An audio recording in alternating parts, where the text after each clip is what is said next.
parfait. Donc, Marine, Oui, elle La nous a deuxième. posé une question. Donc la question, elle est un peu longue, mais en bref. comment faire rentrer Dieu dans ma vie? Et en même temps, comment bien prier? On va Ouais. essayer de répondre à tout ça. Allez. Bon alors, Marc, comment on fait? Alors, comment on fait? Oui, c'est vrai que quelquefois, on vient à l'église, c'est super bon, on est bien, on est impacté même. Puis on rentre à la maison, ben, on se retrouve seul. Comment on fait? Et ça, c'est une vraie base, mais c'est pas que pour les nouveaux. Ça vient parler à tous les croyants. On passe par des moments de désert et être seul chez soi sans rien ressentir, c'est pas toujours facile. Qu'est-ce qu'on va faire pour réenclencher la présence de Dieu dans nos vies? Premièrement, ne pas douter. Puisque Jésus nous a donné une parole, je suis avec vous, je suis avec toi, tous les jours jusqu'à la fin du monde. Là, il y a une part de foi, de se dire, mais c'est vrai, Jésus habite en moi. Même quand on est chez nous seul, sans tout l'attirail de l'église, on peut se dire, Jésus vit dans mon cœur. Il vit dans mon cœur par son esprit. Le Saint-Esprit, c'est la personne de Dieu qui vient habiter dans mon cœur. Donc, là où tu es, dans ta maison, seul, tu n'es pas seul. Il y a Dieu avec toi. Si on fait tout le temps la même prière tous les jours, ça marche? Alors,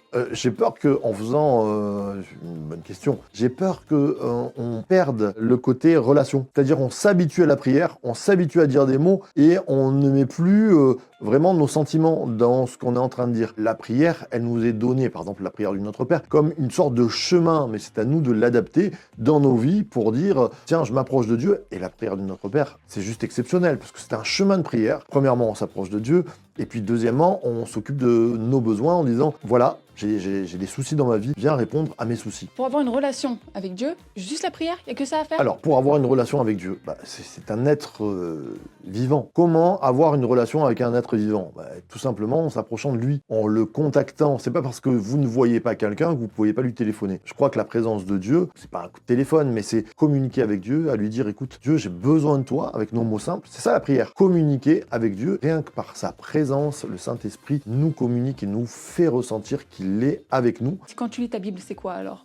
Alors, lire la Bible aussi, c'est un chemin qui nous mène à Dieu. C'est un petit peu comme lire un mail que Dieu nous aura envoyé et ça va nous faire réfléchir, penser, mais en même temps, on peut communiquer directement avec lui. La Bible se dit, se lit et se prie. C'est-à-dire, il y a des passages qui viennent nous toucher. Réjouissez-vous encore dans le Seigneur, je vous le répète, réjouissez-vous. Quand l'apôtre Paul dit ça,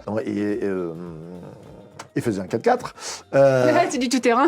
Exactement, ça passe partout. Eh bien, je me dis, Dieu me donne les moyens d'avoir de la joie dans ma vie. Du coup, c'est quoi concrètement une prière? Parce que moi, je vois surtout le côté solennel. J'entends aussi des gens qui disent, des fois dans la voiture... Alors ouais, comment on prie? Paul va dire prier sans cesse. En même temps, il faut bien vivre. Prier sans cesse, ça veut dire je peux être en relation constante avec Dieu. C'est-à-dire, oui, au volant de ma voiture, à un moment où je peux parler avec Dieu. Comme si vous êtes à deux dans une voiture. En même temps, c'est là mon bémol, c'est que si vous voulez avoir des discussions méga super profondes, dans la voiture, c'est pas si simple que ça. La communication, elle est moins fluide. Je pense que des fois, il est bon aussi d'avoir des temps avec Dieu, des moments de prière qui sont coupés de tout bruit. Coupés de la voiture, coupés de la circulation, coupés des gens autour de nous, coupés du téléphone portable. Bon, alors du coup, il n'y a pas vraiment de mode d'emploi pour prier correctement. Pour moi, il n'y a pas de mode d'emploi. Et souvent, on avait un petit chant qui disait quand on était petit, lis ta Bible, prie chaque jour. Je trouve que ça, c'est le bon mode d'emploi. Certains disent ne mettez pas de musique. Moi, je dis mettez le cadre qui vous va bien. Il y en a pour qui c'est plus simple de prier tous les jours. Je veux dire, toi, ton travail, c'est pas de prier, mais c'est quand même... Ça peut sembler simple. Pour moi, c'est plus compliqué. Quelquefois, les cuisiniers n'aiment plus manger parce qu'ils cuisinent trop.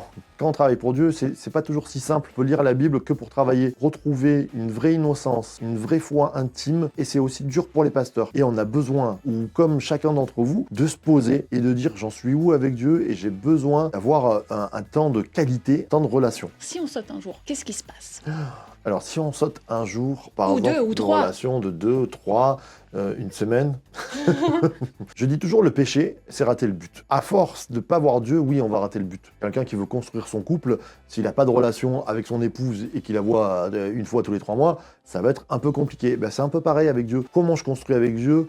Et parce que je trouve que je suis un peu amoureux de Dieu, c'est bon de passer du temps avec lui et je vais construire. Pas lire sa Bible, c'est péché? Je vais vous dire un grand secret, je pense pas que Jésus et les apôtres lisaient la Bible tous les jours. Certains vont me dire oui, mais il la connaissait par cœur, tout ça. Oui, on connaît pas non plus toute la Bible par cœur. Même les apôtres, ils prenaient des temps de lecture. Quelle est la soif qu'on a? Comprendre que des fois, il faut avoir une discipline pour avancer, mais en même temps, toujours trouver une passion dans ce qu'on fait. Je pense que Marine, j'espère, tu nous répondras si tu as bien compris. On a fait cette émission pour toi et pour d'autres. Oui. Et c'est quoi l'adresse mail pour les autres questions? Alors, l'adresse mail, je te laisse commencer. Oui, d'accord. Juscofifréjus@gmail.com. Gmail.com. Trop fort. Source de vie. The church to be